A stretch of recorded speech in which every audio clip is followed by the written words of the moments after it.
Is this the perfect comic book? It's pretty bloody close.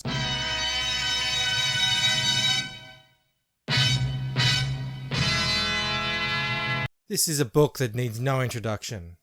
Cyberfrog Bloodhoney by Ethan Van Sciver. Colours by Carl Ritter. Letters by Somni. This is the Salamandroid variant. Just look at that chromium cover. What a thing of beauty.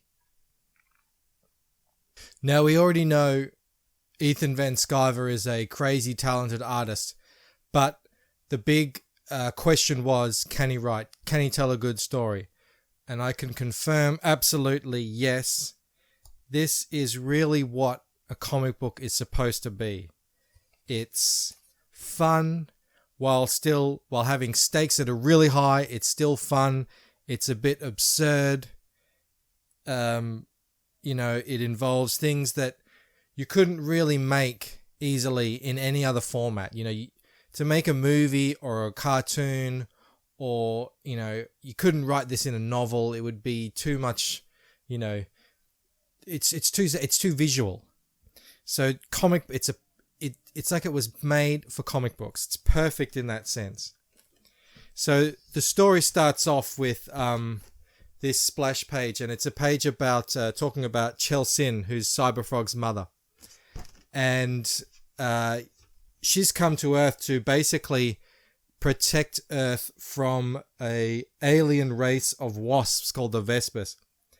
And this is Ethan proving his writing chops here. He's started off by setting the stakes.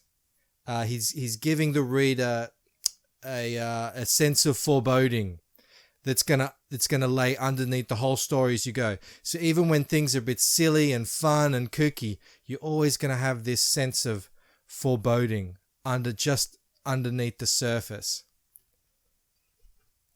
And that really works. So here you see the birth of Cyberfrog.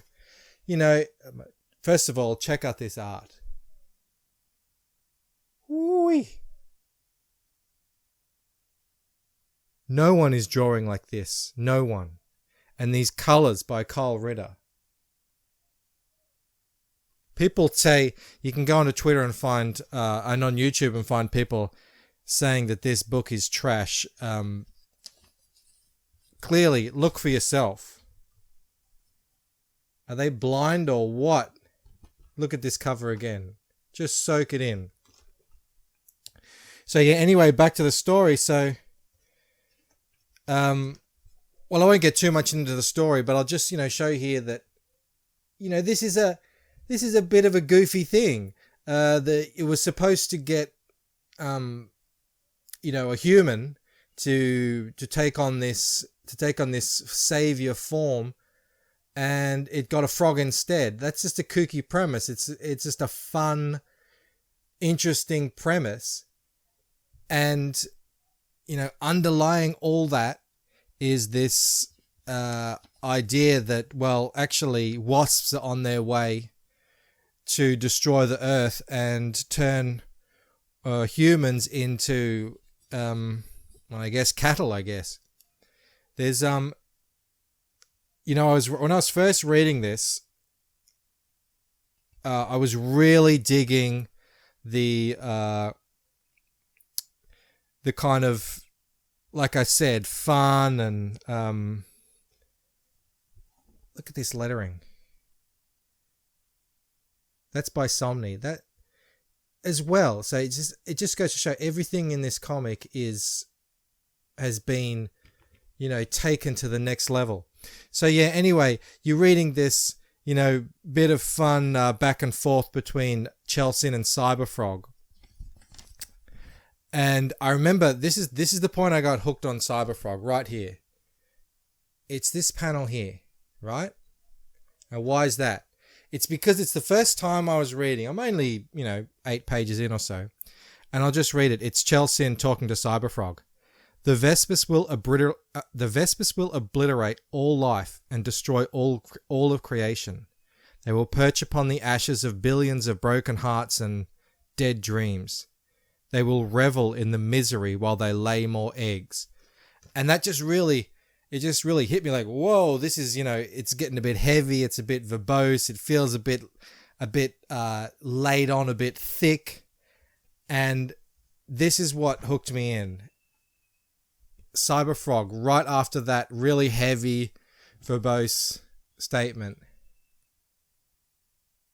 They sound like jerks.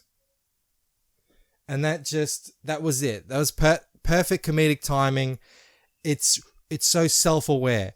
Ethan knows who his reader is. He knows what they want from the comic, and he's going to give it to them. So while it is he wants you to feel, he doesn't want you to want the Earth to be obliterated by Vespers, but he wants you to feel that the stakes are real, but at the same time, have fun with it. This is a book about a cybernetic frog with lasers and the internet going on him, with glowing eyes, and his giant salamandroid brother.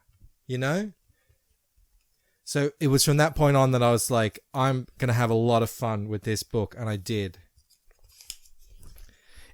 I won't show you too many of the pages. The art has been shown around all over the internet 1,000 times now.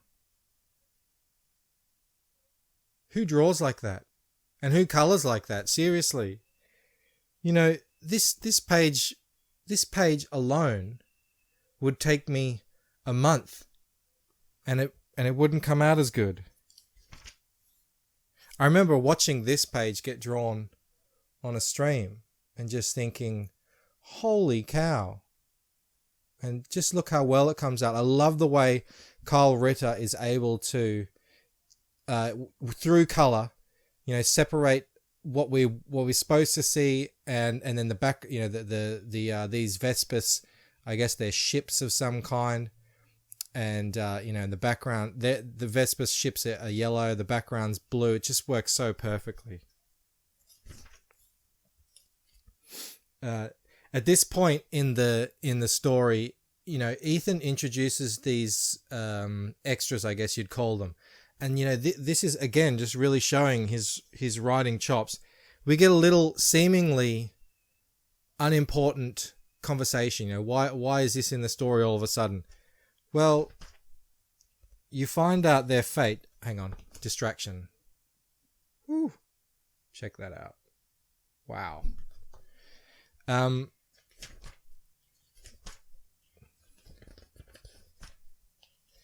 So the Vespers attack. And who's one of the first people we see get killed? Well, it's those people we saw, those extras from a few pages back. He could have just made it so they come in and just kill random people. And, that would have shown that they're dangerous, but it wouldn't have really connected with us. He gave us a little bit of back and forth between these characters, a little bit of comedy, and then he... Hold on a sec. Did that to her. Just so it hits home. So you're getting this, throughout Cyberfrog, you're getting this constant balance of zaniness and seriousness and horror. Right on the next page opposite that, look at this guy. This guy here. Where am I? It's hard to find. Hard to do this in a mirror. And what's he called? Rumblebee.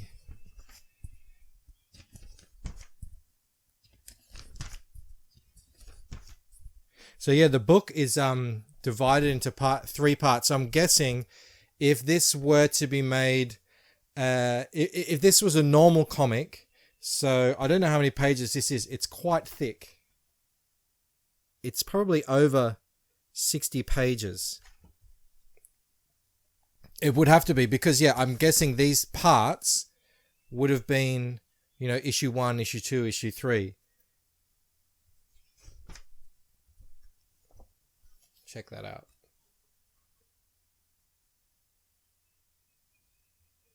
as an artist, it's really difficult to describe, appreciation for this level of artistry from both Ethan and Kyle. What they've achieved here is really, when you say, it's the, one of, if not the most, biggest crowdfunding comic book of all time, it looks like it. So anyway, I think book 3, it's a little short. I think he had to cut it off because too many people were complaining that it was too late. And that's understandable, but you get enough of a read, and yeah, I'm hooked. So I can't wait for Wrecked Planet when it comes out, and I'll definitely be buying it and seeing what happens there. So yeah,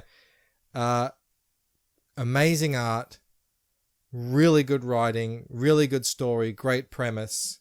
I can't praise this book enough. What are my criticisms? People are criticizing these, what is that called? Fluting? Seriously. It's just like a normal comic in your hands. Always give it a smell. It smells like a DC comic. I've heard him say that it's made from the same printer, so that's probably why. Yeah, it was late. I'm sure he's copped that criticism 100 times. A criticism I would have is not of the actual book, but just of... It's not really a criticism, it's more of an observation.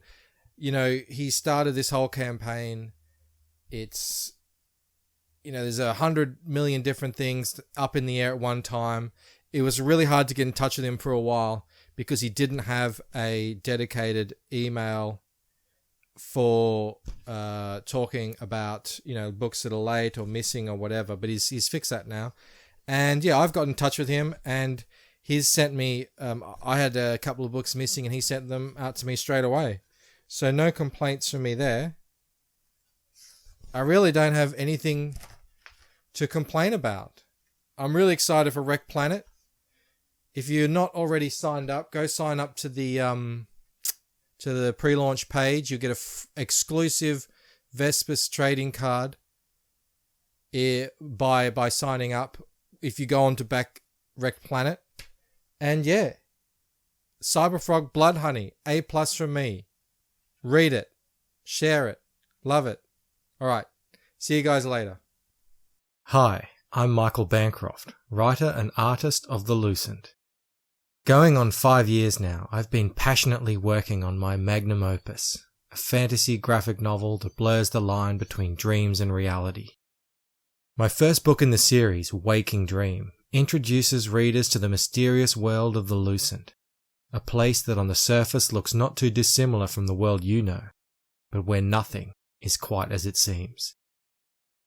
It's a place where powerful enemies hide in plain sight, fighting ancient battles for control of the future.